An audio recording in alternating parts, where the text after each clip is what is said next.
అధ్యక్ష ఇంకో 2 నిమిషాలు అధ్యక్ష. మీరు సభతో మాట్లాడేది అధ్యక్ష ఇప్పుడు వరకు లాస్ట్ క్రైమ్ అవనియండి, ఇప్పుడు జరుగుతున్న ఏ క్రైమ్ అయినా అధ్యక్ష, మనం జనరల్ గా కనుక నేను కేస్ స్టడీస్ కూడా చూశాను అధ్యక్ష.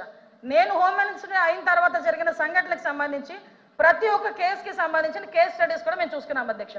మేజర్ పార్ట్ గాంజాయి డ్రగ్స్ వాటిని బేస్ చేసుకొని అలాంటి వాళ్ళ పరిస్థితిలోని ఎక్కువగా జరిగిన పరిస్థితి అధ్యక్ష. 5 సంవత్సరాలు గాంజాయి మీద ఒక్క రివ్యూ చేశాడు అధ్యక్ష మాజీ ముఖ్యమంత్రి జగన్మోహన్ రెడ్డి. గాంజాయి మీద ఒక్క రివ్యూ అధ్యక్ష. ఈ రోజు గాంజాయిని అరికట్టడానికి దమ్మున్న నాయకుడు మా నాయకుడు గాంజాయి నార్కోటిక్ టాస్క్ ఫోర్స్ ఈ రోజు తీసుకొచ్చారు అధ్యక్ష. 5 సంవత్సరాల్లో గంజాయి గురించి ఒక్కసారి కూడా మాట్లాడలేదు అధ్యక్ష. నేను విషయం చెప్తున్నాను అధ్యక్ష. దానికి ప్యారలల్ గా ఈ రోజు వరకు జరుగుతున్న సంఘటనలు ఈ రకంగా వచ్చినాయి అధ్యక్ష. దయచేసి అది కూడా ఆలోచించుకోవాలి. ఒకటి లాస్ట్ అండ్ ఫైనల్ గా చెప్తాను అధ్యక్ష, ఈ గవర్నమెంట్ మహిళల భద్రత మీద పెద్ద పీట వేసింది. మహిళల భద్రత గురించి ఈ రోజుకి కూడా మేము స్టాండ్ అయి ఉన్నాం. స్పెషల్ కోర్టులు ఏర్పాటు చేసి ఎవరైతే నిందితులు ఉన్నారో వాళ్ళకి త్వరితగతిన శిక్షలు పడేటట్టుగా ఈ రోజు గవర్నమెంట్ తీసుకుంటుంది. మహిళల విషయంలో ఇంక్లూడింగ్ జగన్మోహన్ రెడ్డి తల్లికి చెల్లికి అన్యాయం జరిగిన ఈ రోజు ఈ గవర్నమెంట్ మేము నుంచుంటామని చెప్పి మీ సభాముఖంగా మీ అందరికీ కూడా తెలియజేసుకుంటాం అధ్యక్ష. దాని మీద మేము స్టాండ్ అయ్యాం.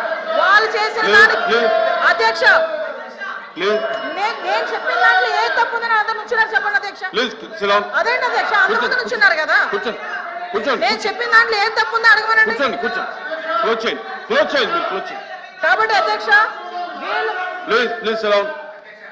మేడం మీ విషయంలో ఫెయిల్ అయింది సార్, మీ విషయంలో ఫెయిల్ అయింది, ఆయన విషయంలో ఫెయిల్ అయింది, కోట శ్రీనివాస్ గారి విషయంలో ఫెయిల్ అయిందని మనం మాట్లాడుకోవాలి. లేకపోతే అనంతబాబు ఎక్కడికి కూర్చుంటాడా? డోర్ డెలివరీ చేసిన వచ్చి కూడా ఇక్కడ కూర్చొని మాట్లాడుతున్నారు. డోర్ డెలివరీ చేసిన వచ్చి కూడా ఇక్కడ కూర్చొని మాట్లాడుతున్నారు. మంత్రి గారు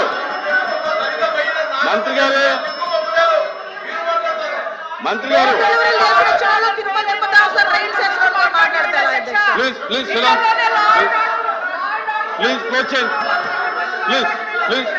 ఎలా మాట్లాడమంటారు అధ్యక్ష? క్లోజ్ చేయండి. కాబట్టి అధ్యక్ష ఈ రోజుకి కూడా మహిళల భద్రత విషయంలో ఈ గవర్నమెంట్ స్టాండ్ అయి ఉన్నాం. మేజర్ పార్టీ మహిళల రక్షణ విషయంలో పెట్టుకున్నాం. మహిళల జోలికి వచ్చిన మహిళల గురించి సోషల్ మీడియాలో ఇష్టానుసారంగా మాట్లాడిన బూతులు తిట్టినా కూడా ఈ గవర్నమెంట్ ఫార్మ్ గా వ్యవహరించి వాళ్ళకి శిక్షలు విధించేటట్టుగా మేము ఉంటాము. మళ్ళీ ఇంకో విషయం చెప్తాను అధ్యక్ష, దేవతలు పూజింపబడాలని మాట్లాడారు.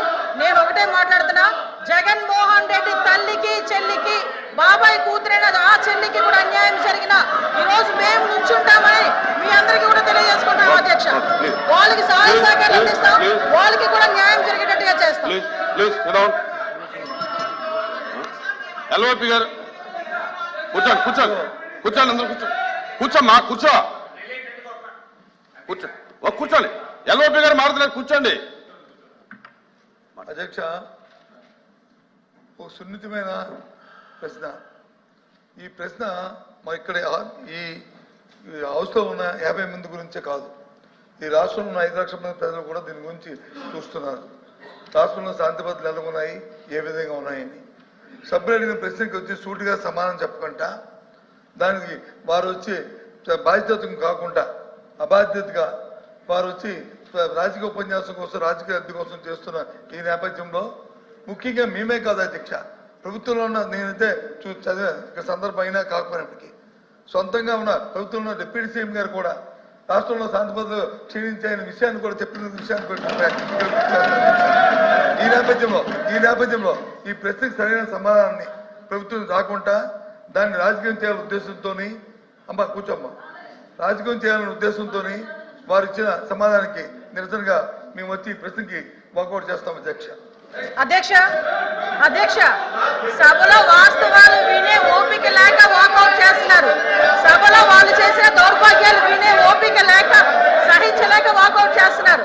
నిజంగా దమ్ముంటే నుంచోమనండి, ఆయన అడిగిన దానికి సమాధానం చెప్తా. నేను మేడం కూర్చోమనండి సార్, మేము సమాధానం చెప్తాము. వెళ్ళిపోతామని మాట్లాడటం ఏంటి సార్? ఇప్పుడు అనాలి షేమ్ అని. మేడం మీరు 1 మినిట్ మీరు బాధ్యత గల మంత్రి అయి ఉండి దమ్ము ధైర్యం అనేది మాట్లాడటం కరెక్ట్ కాదు. దమ్ము ఏంటి ఇదేనా? ప్లీజ్ సార్ యనమల రామకృష్ణ గారు. దేశ ఎల్ఓపి గారు మాట్లాడుతూ deputy chief minister Pavan Kalyan గారు ఈ రాష్ట్రంలో లా అండ్ ఆర్డర్ ఫెయిల్ అయిందని చెప్పారని చెప్పారు. ఇది వాస్తవం కాదు దేశ.